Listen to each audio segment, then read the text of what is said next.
Hello dear friends, मैं आपके YouTube channel एवी coachings में दोबारा हार्दिक अभिनंदन करता हूं। तो जल्दी से हम आज अपनी नेक्स्ट वीडियो 14.1 के जो सेकंड क्वेश्चन है वो टाइम वेस्ट ना करते हुए जल्दी से आपके साथ डिस्कस करना चाहता हूं। तो चलिए चलते हैं सेकंड नंबर क्वेश्चन 14.2।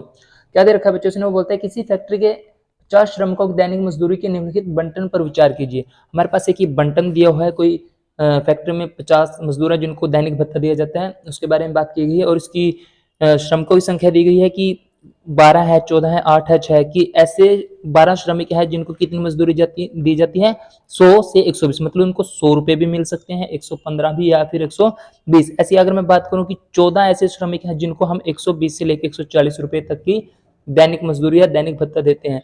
तो चलिए आगे अपनी वीडियो को कंटिन्यू करते हैं। तो बेटे सबसे पहले हम क्या करते हैं स्टूडेंट्स कि हमें एफ आई दी हुई है जिसको बोलते हैं फ्रीक्वेंसी, और यहाँ पे हमें दिया है कोई क्लास इंटरवल। अब हमें क्लास इंटरवल से क्या निकालना पड़ेगा? सबसे पहले वर्ग चिन्ह जिसको हम लिखते हैं एक्स आई, और उस एक्स आई निकालने का फॉर्मूला आपके पास क्या होता है? वो होता है आपके पास निम्न सीमा, मतलब किसी वर्ग माप या क्लास इंटरवल की निम्न सीमा प्लस में ऊपरी सीमा। मैंने पिछली जो प्रीवियस वीडियो थी उसके अंदर भी आपको एक्सप्लेन किया था कि निम्न सीमा किसको कहते हैं और ऊपरी सीमा, तो टेंशन नहीं लेनी। दोबारा, निम्न सीमा क्या होती है? जो आपके पास क्लास इंटरवल है, अगर हिंदी में बात करूं वर्ग माप है, उसकी जो नीचे वाली है इकाई उसको हम बोलते हैं निम्न सीमा या फिर निचली सीमा, और जो ऊपर है उसको बोलते हैं हम ऊपरी सीमा। तो निम्न सीमा प्लस ऊपरी सीमा, जैसे एग्जाम्पल ले लेता हूँ, यहाँ क्या दिया उसने 100 प्लस ऊपरी सीमा क्या है 120 बटे में 2। अगर मैं इन दोनों को सम करता हूं तो क्या आएगा मेरे पास 220। अगर 2 से डिवाइड करता हूं तो कट करके कितना आएगा 110। मतलब ये जो दैनिक मजदूरी है इसके बीच से अगर मैं वर्ग चिन्ह निकालूंगा तो सबसे पहले क्या आएगा मेरे पास 110। ऐसी जो आगे आपके पास नेक्स्ट वैल्यूज दे रखी हैं इन सभी के अंदर यही फॉर्मूला लगाएंगे हम वर्ग चिन्ह से और अपना वर्ग चिन्ह प्राप्त करें। 120 और 140 को अगर मैं प्लस करता हूं तो कितना बनेगा?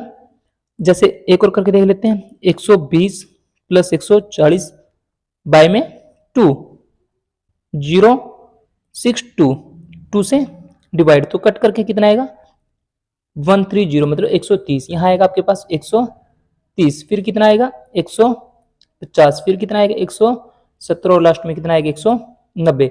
जब हमारे वर्क पूरा हो जाता है तो उसके बाद हमें क्या निकालना पड़ता है?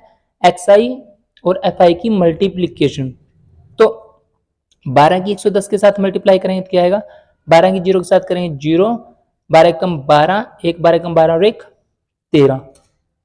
ऐसी 14 की अगर मैं 130 के साथ करूंगा तो 0 से 0, 14 की है 42, 4 14 कम 14 और 4 18। ऐसी ऐसी 15 8 120, मतलब 1200। ऐसी 17 की 6 के साथ आप कहीं पे जैसे वर्ग में कर सकते हैं, मैं आपको सामने करके दिखाता हूं कि अगर किसी को टेबल नहीं आता बच्चे को 170 की 6 के साथ 0 7 42, 4 6 कम 6 और 4 10, मतलब 1020। लास्ट क्या बचता है आपके पास? 190 की 10 के साथ करेंगे तो 1 0 है, 1 0 है तो मतलब कितना 1900।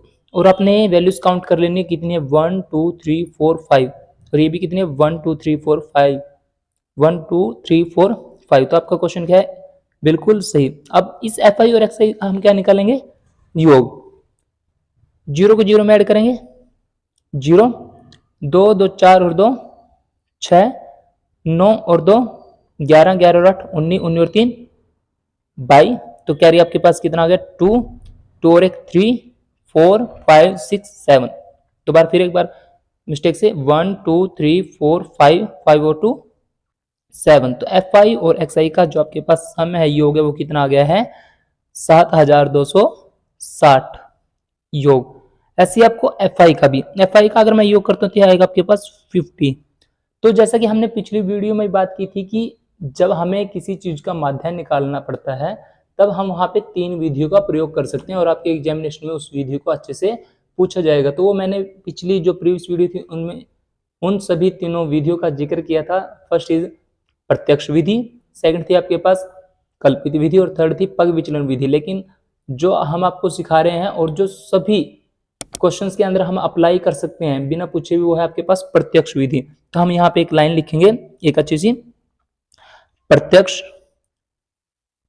विधि का प्रयोग करने पर, जब हम इस विधि का प्रयोग करेंगे तो यहां से आपके पास जो माध्य का फॉर्मूला है वो क्या रहेगा आपके पास, हो रहता है आपके पास माध्य, और माध्य का हम लिखते किससे हैं, कमेंट बॉक्स में जरूर x बार, कमेंट बॉक्स में भी आपने लिख के दिखाना है क्या है, x बार, जिसका फॉर्मूला क्या होता है समेशन।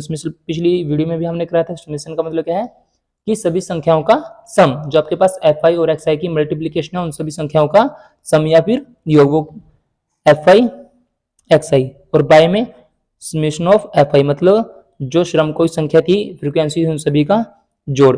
तो आपके पास समेशन कितना आया था 7260, और नीचे कितना आएगा आपके पास श्रम कोई संख्या वो कितनी थी 50, जीरो से जीरो कट, 5 एकम 5, 5 एकम 5 2, 5 चौके 20, 2 पंजो पंजो 25, एक बच गया, 5 दूनी 10। तो जो आपके पास माध्य है वो कितना है 145.2। अगर वीडियो अच्छी लगी हो तो लाइक, कमेंट, शेयर और सब्सक्राइब करना ना भूलें, ताकि जो भी आपके यूज के लिए वीडियो है उनको आप तक पहुंचने में देरी न लगे।